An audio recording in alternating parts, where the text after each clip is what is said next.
Replacing the front O-ring on the bail handle connectors is very easy. You will want a pick, preferably one that isn't too sharp so that you can't damage the piston, and then the proper seal set for the connector that you got. And if you have any questions on that, please contact FasTest. But this is the correct kit for the CGA 580 connector, which we have here.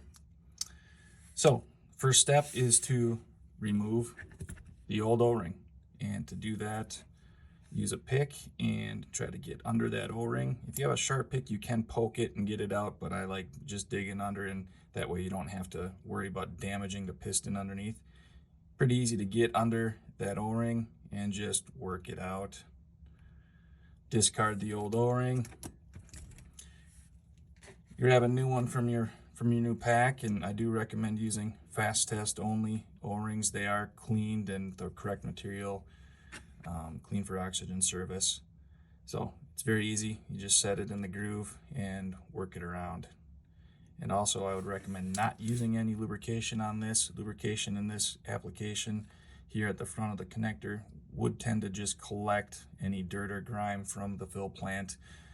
Keeping it dry has no repercussions like that, and it'll keep things a little cleaner.